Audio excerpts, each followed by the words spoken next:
गुरुर् ब्रह्मा गुरुर्विष्णू गुरुर्देव महेश्वरा गुरु साक्षात परब्रह्म तस्मै श्री गुरुवे नमः. खरोखर आज योग आला, भगवंताने कृपा केली आणि श्रीकृष्ण सुदामा यांची कथा श्रवण करायला मिळाली. कारण भाग्याशिवाय कृपेशिवाय तुम्हाला काही मिळत नाही. आणि पहा, राजा परिस्थिती सारखा राजा सुद्धा या कथेच्या श्रवणाने मुक्त झाला, पापमुक्त झाला. तर अशी ही कथा आहे. आणि शेवटचा प्रसंग जो आहे जो सुदामाचा अतिशय महत्वाचा. जसे एकनाथ महाराज म्हणतात, हरीची या दासा हरी दाही दिशा, जैसा भाव तैसा हरी एक. खरोखर सुदामामध्ये तो भाव होता आणि प्रत्येक श्वासागणित श्रीकृष्ण नाम होतं. म्हणून देवाने तात्काळ स्वतःसारखं बंगला, स्वतःसारखा राजवाडा सुदामाला दिला. परंतु सुदामा शरण गेला नाही. कारण कर्म योनीमध्ये असताना देवाला काही मागायचं नाही. जे मिळालंय ती देवाची कृपा आहे आणि ते भोगलंच पाहिजे. आणि भोगल्याशिवाय या शरीराला मुक्ती नाहीये. आणि खरोखर तसं जीवन सुदामाने जगलं. आणि म्हणून भगवंताला त्यांचं चरण आश्रूंनी धुवून त्या चरणाचं चरणामृत देवाने घेतलं. असा भक्त व्हायला पाहिजे. जसं की तुकाराम महाराज की ज्यांच्या श्वासागणित पांडुरंगाचं नाम होतं, म्हणून ते सदैव वैकुंठात गेले. आणि त्यांचं वाक्य की नामस्पय कीर्तन साधन पै सोपे, जळतील पापे जन्मांतरीची. तुम्ही पण नामस्मरण करा. कारण का ते गुरु जीवनात असल्याशिवाय लाखो जरी पुण्य केले तरी ते व्यर्थ आहे. तुम्हाला मोक्ष मिळू शकत नाही, मुक्ती मिळू शकत नाही. कारण सद्गुरु वाचून सापडेना सोय, धरावे ते पाय आधी आधी. किंवा माऊली म्हणतात की सद्गुरु सारखा असता पाठीराखा, इतराचा लेखा कोण करी. म्हणून सद्गुरु जीवनात आल्याशिवाय परमेश्वराची प्राप्ती होणार नाही. तुकाराम महाराजही सांगतात की देव सद्गुरु पाशी आहे, वारंवार सांगू काय. तुका म्हणे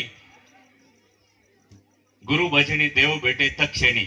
आणि महाराजांनी सांगितलं की भक्तीचा भाव हा सुदामासारखा असला पाहिजे. म्हणून माऊली म्हणतात की भावे विना भक्ती विना मुक्ती, बळे विना शक्ती बोलू नये. असा जर भाव असेल तरच ती भक्ती होईल. नाहीतर त्रिवेणी संगमी नाना तीर्थे भ्रमी, नाही चित्त नामी तरी ते व्यर्थ आहे. आणि मग भाव कुठं होतो? जिथं नामीच्या ठिकाणी चित्त असेल ते तीर्थ आहे, असं माऊलींना सांगायचं आहे. म्हणून जे त्रिवेणी संगमावर भाव नसताना आंघोळ केली तरी पापमुक्त होणार नाही. परंतु कथेच्या ठिकाणी नामीच्या ठिकाणी आपलं चित्त लागतं. आणि म्हणून ही कथा श्रवण करून आपण चारी मुक्ती साध्य केल्याचं पुण्य तुम्हाला मिळेल. आणि ही कथा आयोजक असतील त्यांना हे सर्व पुण्य जाईल. ज्या कथेसाठी ज्यांनी भोजनाची व्यवस्था केली असेल अशांना ते पुण्य जाईल. तर या सर्वांचा यामध्ये सहभाग आहे. कारण जीवनात हेच तुमच्या आत्म्याबरोबर येणार आहे. शरीर नश्वर आहे आणि आत्म्याला प्रवास आहे. आणि म्हणून तुकाराम महाराज म्हणतात की तरावया पार भवसिंधू, नाशिवंत देह जाणार सकळ, क्षणोक्षणी करावा हाच विचार. की गुरु करा आणि गुरुपासून नाम घ्या आणि आपल्या आत्म्याचा कल्याण करा, आत्म्याचा उद्धार करा. कारण एकटा आला तसं एकट्याला जायचंय, बरोबर कोणी येणार नाही.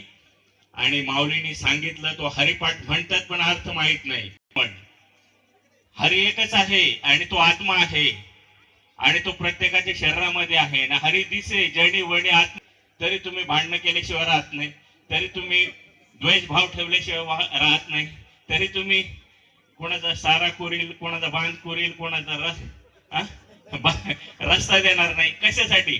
अहो तुम्हाला ते हरिपाठच कळलं नाही. माऊलीची वारी करतायत परंतु माऊलीचं अभंगाप्रमाणे आचरण नाहीये आणि म्हणून ही अवस्था वाईट झालेली. तर हे अशा कथेमधून महाराजांनी जे भाव सांगितला आणि श्रवण केलाय तुम्ही, तर निश्चितच तुमची नोंद चित्रगुप्ताने घेतलेली आहे. आणि कुठेतरी तुम्हाला पण हे लोकांबरोबर परलोकाचाही प्रवास चांगला होईल.